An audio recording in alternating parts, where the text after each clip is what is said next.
Well, I'm a big Elvis Presley fan, always have been. And one of my favorite Elvis Presley songs is Are You Lonesome Tonight? You know, it's a sad song, really. And unfortunately, a lot of people are lonesome all day and all night. And honestly, it's not just about older people, young people are lonesome too. So we're going to talk about that today. So if you want to know more about loneliness, just stay tuned.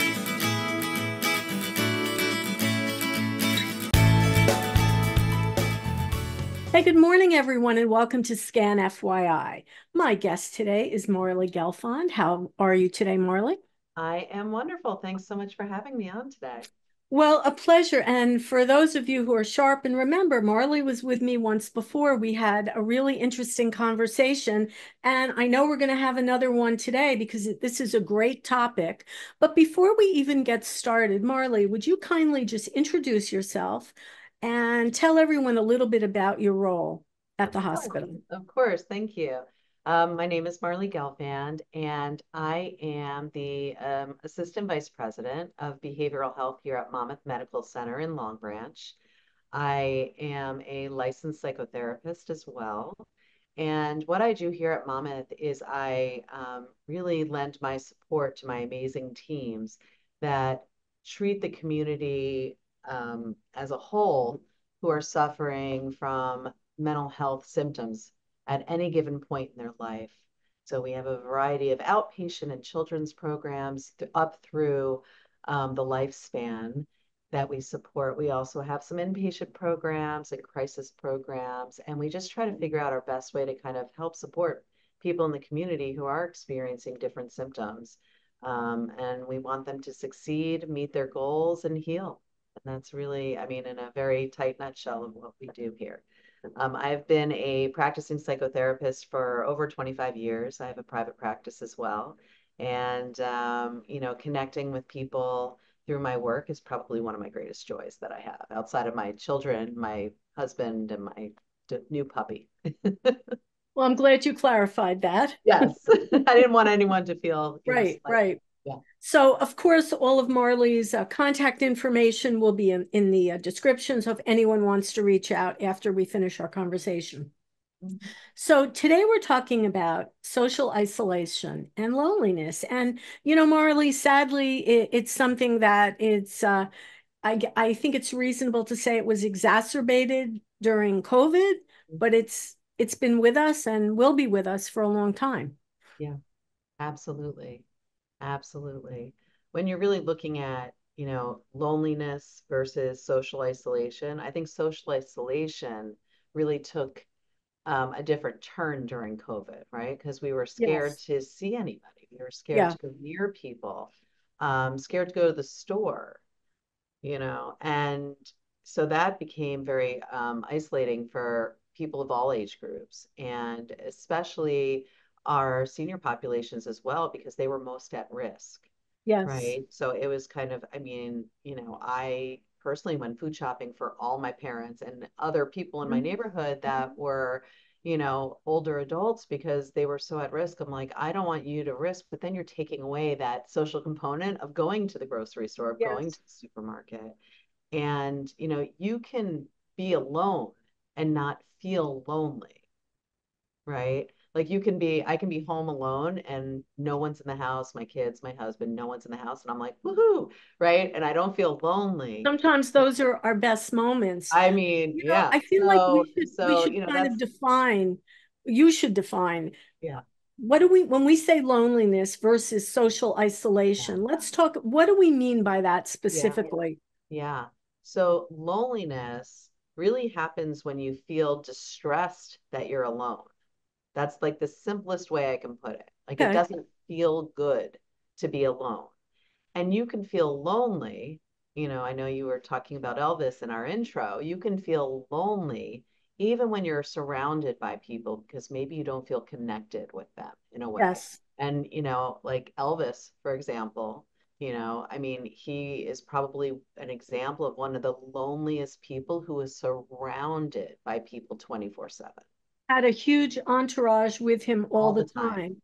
all Yeah. the time, right? But he was probably the one of the loneliest individuals out there.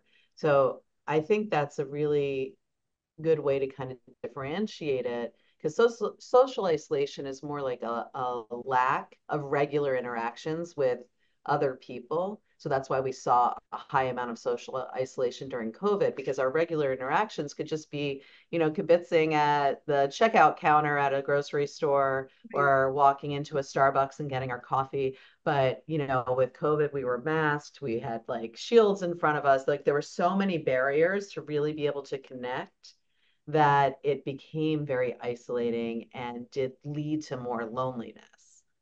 So that's Now, kind of the way I some differentiate. people are loners by nature. Sure. So you're describing, that loneliness is when there's stress, like I don't want to be alone. Yeah. So we're not saying if you're a loner that you are lonely, No, obviously. no, absolutely.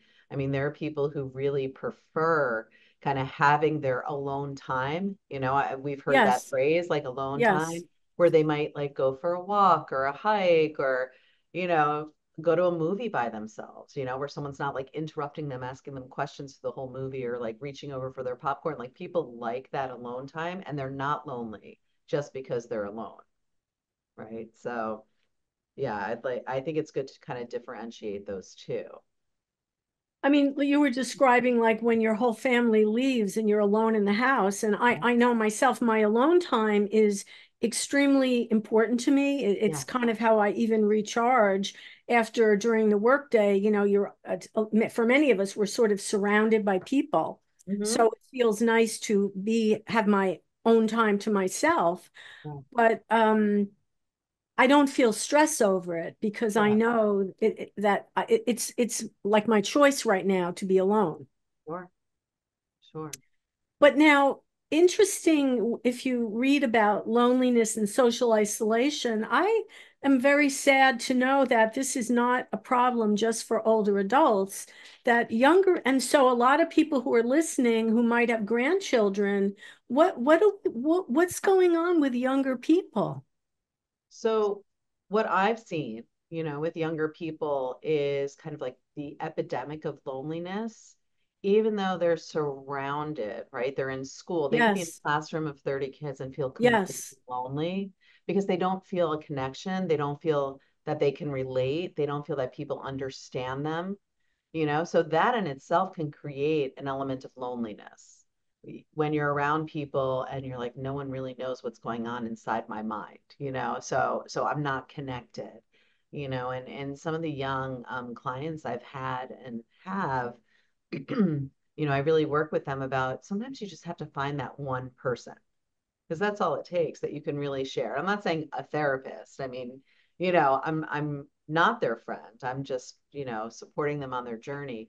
But that one person, like people think they need big groups of right. people to combat loneliness. You really only need that one person or maybe two that you can reach out to and be like, hey, I was thinking about, this class and I, was stressed about the homework. And they're like, oh, me too, right there, you're connecting, right? So it's kind of, but what kids have done, they've shifted to this like text culture and, Yeah. or DMs or whatever, instant messaging, like this kind of It's culture. like So they're all about not, our phone. yeah. So they're super connected. And when I talk to my, teenage children, I'm like, don't you want to talk to somebody? They're like, oh, well, we talk all the time. We FaceTime. So it's like these extremes where we would just call and listen, where they're doing FaceTime and seeing each other and, brushing their teeth with each other, whatever silly things that they're doing with each other. So that's like a decent connection. But the texting,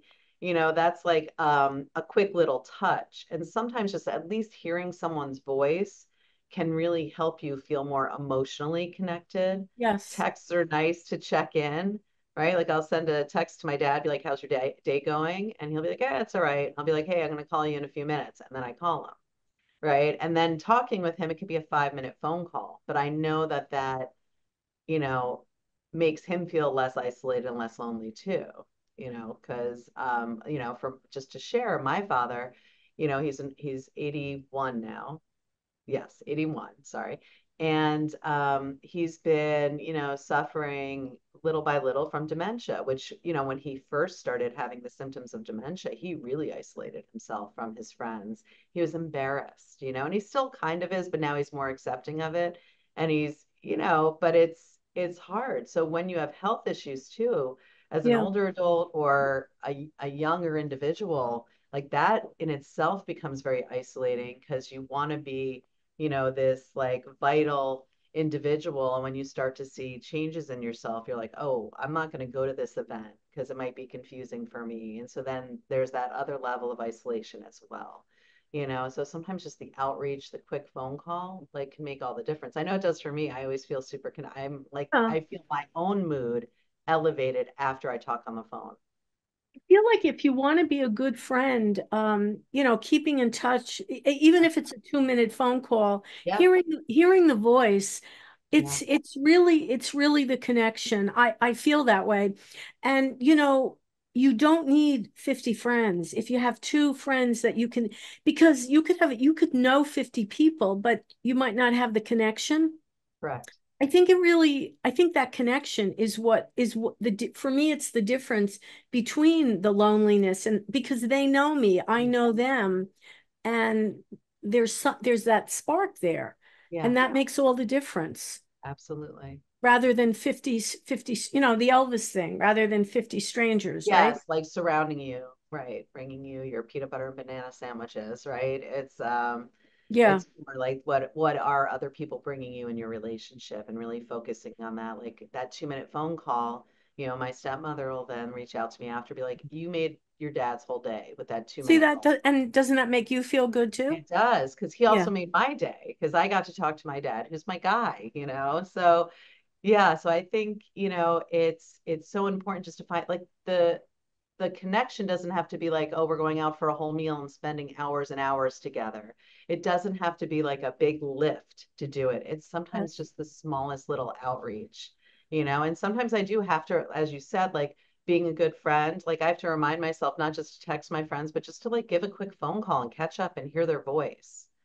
I feel like something I've learned as I've gotten older is the small things in life, those small connecting moments. Yeah, Those are the big things. yeah, I Those are agree. I those are the agree. big things, absolutely. But Marley, what is all of this doing to our mental health?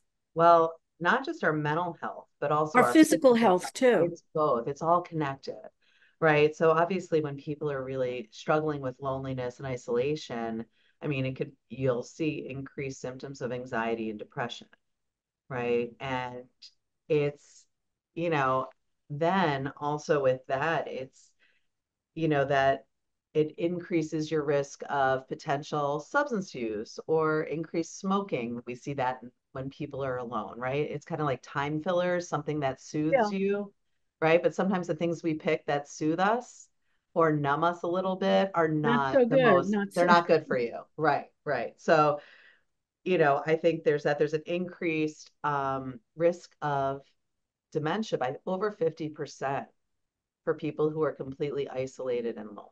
Huge. Yeah. Well, because you're not using those parts of your brain, right? It's kind of like a muscle. Like if I sat in a chair all day and didn't move, right? Like if I didn't get up and move once in a while, like my lower back would probably start to hurt. My gait would be unbalanced because I'm not utilizing those muscles and those skills. So when you're not interacting and using that part of your brain, again, that part can kind of atrophy a little. So I think, the more interactions you have of different types with different people, I think you're really growing your brain. It's like just as good as a crossword puzzle, All you right. know. See, that's good. Yeah. That's good to know. Yeah, I've read things like in this country, maybe even globally, that loneliness is literally an epidemic. it is. It is. I mean, I I mean, they're don't even doing more and more. understand Yeah. how did we even get to this point? I do think part of it is, it's been studied more, especially since COVID. I think that was a Yeah, real focus, especially for social psychology, and then combining it with like the medical health, because I mean, there's a higher risk of heart disease, higher risk of stroke when you have poor social relationships. It's just very interesting.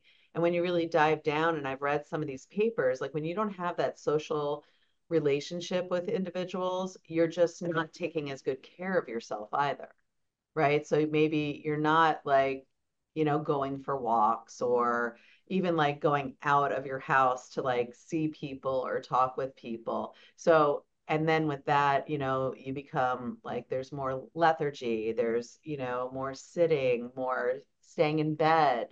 I even noticed that with my father in the beginning of when he first realized, oh, this is, I have dementia. And at first it was like he was sad about it and depressed, of course. I would be as Yeah, well. yeah. And, he kind of wanted to stay in bed and hide, but then when we really like, he and I spoke a lot about it, and it's really important to be able to get up and see people. And he notices that he's more present and can retrieve thoughts more easily if he is interacting with people. So it really is like a use it or lose it kind of a It situation. is. We It have to is. exercise these muscles up here. We So do do. you, I mean, I guess sometimes you really have to just force yourself to, get out, do something, be part of the world. I know. Sometimes, I've said to people that I work with and even people I live with, like sometimes you almost have to fake it a little bit, like be the Yes, actor and get yes. out and do it until it becomes to feel a little more natural. Like it might be a little uncomfortable when you haven't been doing it to go do it again, right? Like anything. Like if you haven't been physically active and you're like, okay, I'm gonna go run a half marathon, you're gonna be in big trouble. Like, you have to get up and like walk around the block a few Right. times I was and just going to build say, up. could you maybe walk around the block first? Yeah. Yes, Yeah.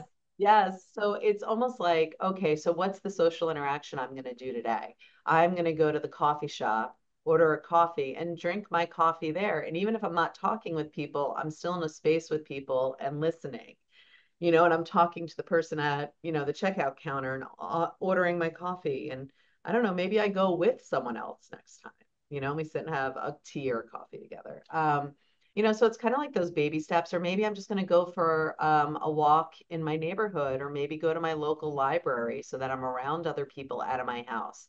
Sometimes that's the biggest first step is like just getting out of, where you live and, or even sitting out on your front porch, right? For all the, or Yeah. out on the lawn for Yeah. all the passerbyers to, you watch See people go you, by, I you see say you, good you evening. see me. Yeah. Yeah, and even just saying, hi, good evening, what a gorgeous night.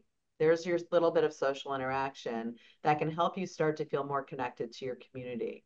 I have a newer puppy, so I'm out walking that dog in the evening, and I'm stopping constantly because everyone wants to pet the puppy, of course, but also just like chatting with people in my Yes. neighborhood, like, oh my gosh, your kids are so big, those little interactions. Now, these are not my super close relationships, but I'm still having a social interaction that kind of like I've been able to think about it and think, wow, there are people in my community that know me, that acknowledge me, that if I really was in a pickle, I could reach out to. So you feel a little less alone that way.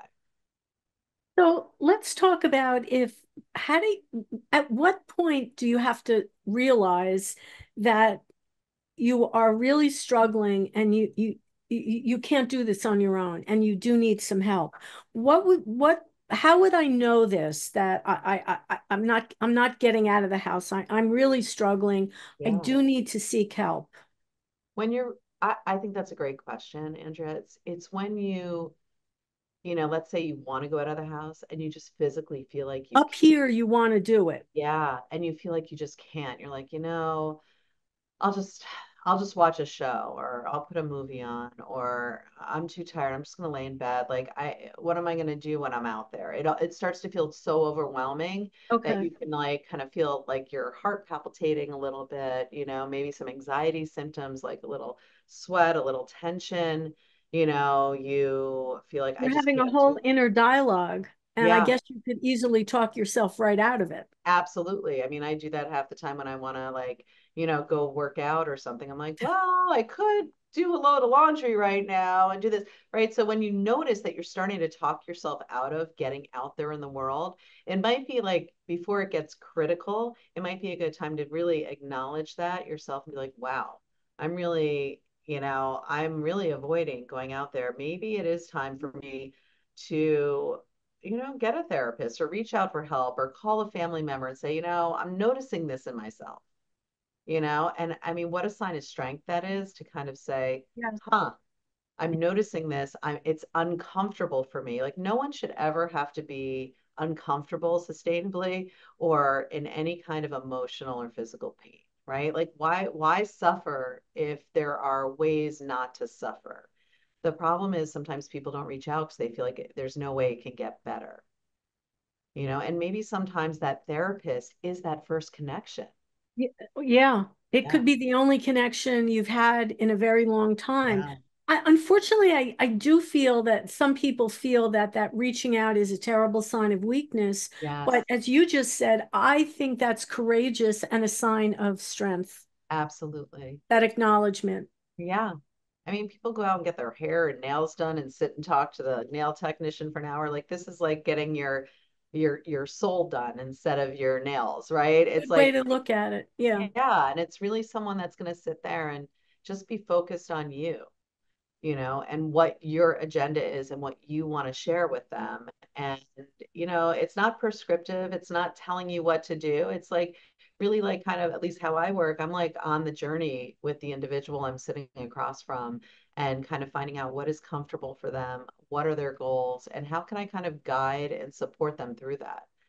Sometimes I'm just a supportive ear, and they know all the Yes. answers, but but there is that connection. I mean, I'm a therapist and everyone has their techniques and, evidence-based practices that they use. But I really find like 85% of my success with the individuals that I get to support is really about the connection that we make, the therapeutic relationship, and developing that kind of trust and flow between us.